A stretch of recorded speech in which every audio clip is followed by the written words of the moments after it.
na utaka ubingwa. Kwa hiyo wao wameshaokoka. Hata sisi Yanga scenario ambayo imewakuta Simba, ungetukuta sasa hizi tumekaa kimya, scenario haijawakuta wao, sisi tumeazimia kutokucheza, wao wameazimia kwenye kucheza. Kwa hiyo hauwezi ukaona wakipinga. Kwa hiyo swala la sisi kupinga ni haki yetu na tutaendelea kupinga endapo tutaona tu measures zimetokea, changes zimetokea, hatutacheza.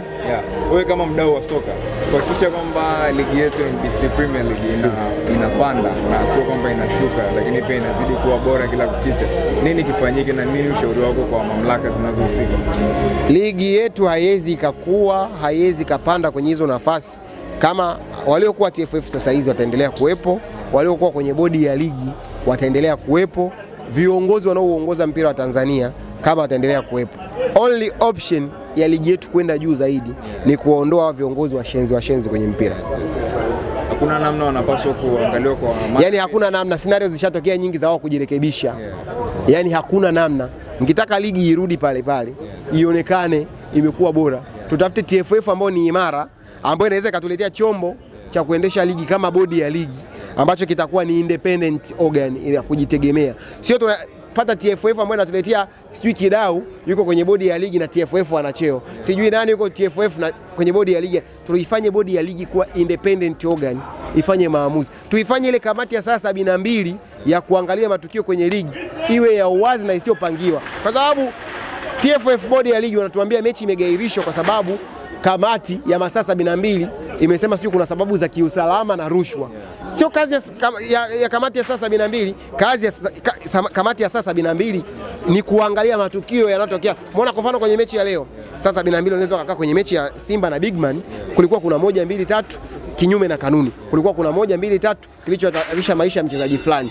Hiyo ndo kazi ya kamati ya saa 72. Muamuzi fulani alihusishwa na rushwa kwenye mechi fulani. Lakini saa 72 kugairisha mechi sio jukumu lake mama, wala sio jukumu lake kikatiba, kikanuni linalomtaka. Kwa hiyo tunataka kamati ya saa 72 inayojielewa, ambayo inaachwa ifanywe kazi zake huru. Tunataka bodi ya ligi ambayo inaachwa kuwa bodi ya kujisimamia kuanzia juu mpaka chini, kusiwe na muingiliano wa kiinstitution. Huyu TFF kaleta tena kwenye bodi ya ligi. Tupate viongozi wa TFF ambao sio waropokaji. Waandishi wa habari wiki moja nyuma mmetoka kuitwa mmechafuka na rais wa mpira wa Tanzania.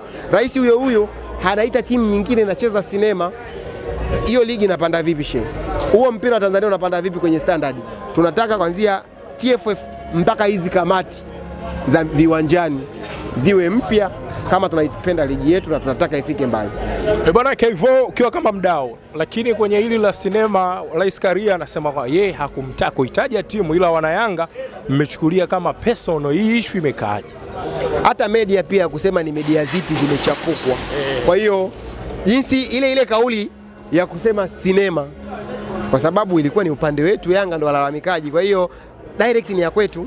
Hata nyie hamkuwa Tanga, kwa hiyo na nyie ni media za ovyo ambazo zimechafukwa. Kwa hiyo hiyo kauli ndo sisi tumeitumia huko. Kwa hiyo yeye kupinga wala haitamsaidia chochote, ila sio anaropoka. Hauwezi ukawa president uko unaropoka kila sehemu. Kuna clip juzi nimemsikia anasema marais wa federation nyingine wana misafara, wana escort. Kwa hiyo anataka tumpe escort. Yaani anataka wadhifa, hadhi ya kuwa rais. Sasa hadhi haiji kwa kulazimisha.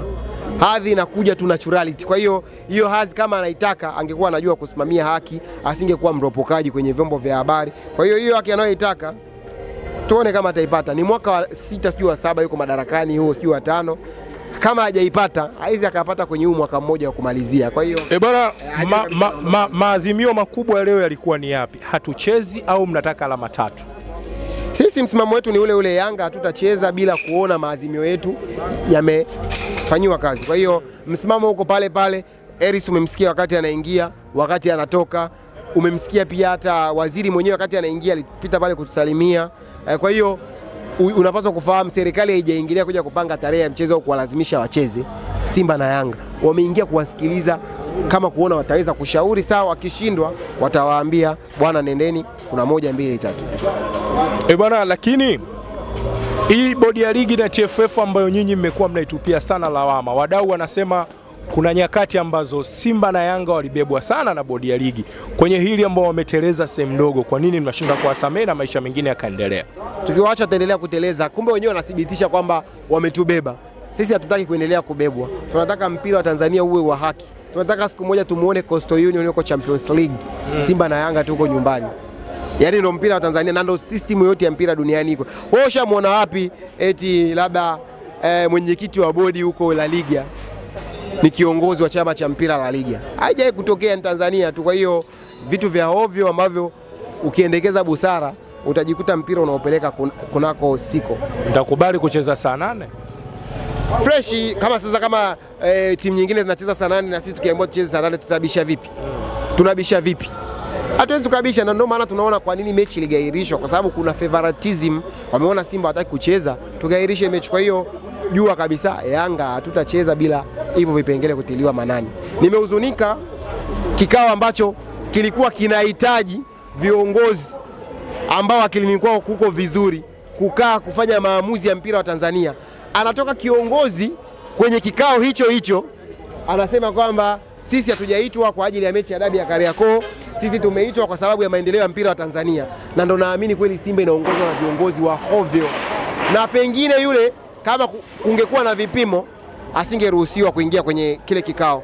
Pengine alikuwa amepita sehemu amechachua, kwa sababu Tanzania nzima, dunia nzima wanaofuatilia mitandao ya kijamii kutokea Tanzania wanajua kikao cha leo cha Yanga, Simba, bodi ya ligi na TFF kinahusisha kitu ambacho kilikuwa kimetokea tarehe 8, mechi mpaka ikagairishwa, na nini kiadhimiwe ili mechi iende kuchezwa au nini kifanyike. Anatokea kiongozi ambaye alikuwa kwenye hicho kikao anasema eti walikuwa wameitwa wao kwa upande wao kuelezea maendeleo na kujadili maendeleo ya soka la Tanzania. I say nimehuzunika sana. Labda kikao kilikuwa cha siri, hakutaka kuweka wazi agenda ya kikao. Hapana, yani ameonyesha yeye ni dhaifu na ameprove kwamba kwa nini Simba wakifungwa wanasemaga mangungu ni Yanga. Hawezi kutoka kwenye kikao cha wanachama mwenzenu. Kwa sababu kila mtu, hata wewe unafahamu kikao cha leo kilikuwa ni swala la dabi ya Kariakoo, lakini anatokea kiongozi ambaye alikuwa ndani ya kikao anakuambia ilikuwa ni maendeleo ya soka. Yeye ni mwenyekiti BMT, yeye ni katibu mkuu BMT, yeye ni rais wa TFF, yeye ni katibu mkuu wa TFF, mpaka aitwe kwenye kikao cha maendeleo ya soka la Tanzania. Kama walikuwa mule ndani wana discuss maendeleo ya soka la Simba, sawa, lakini kutoka kutuambia soka la Tanzania ni kuprove failure na kuonyesha hauna sifa ya kuwa kiongozi. Ikitokea nafasi kwamba serikali wameshauri mchukue alama moja, mnyama achukue alama moja, mnaweza mkakubaliana naye? Serikali hawaruhusi kuingilia michezo na wameshauri. Sasa katika kushauriwa, mpaka sasa hizi sisi tunavyosema hatuchezi, tushashauriwa na watu wengi. Mzee Mguto ashatushauri, Mzee Karia ashatushauri, wote, lakini hatujacheza. Kwa hiyo kama ushauri hautakuwa upande wetu, msimamo ni ule ule, hatuchezi. Bwana, shukrani. Shukrani sana. Poa.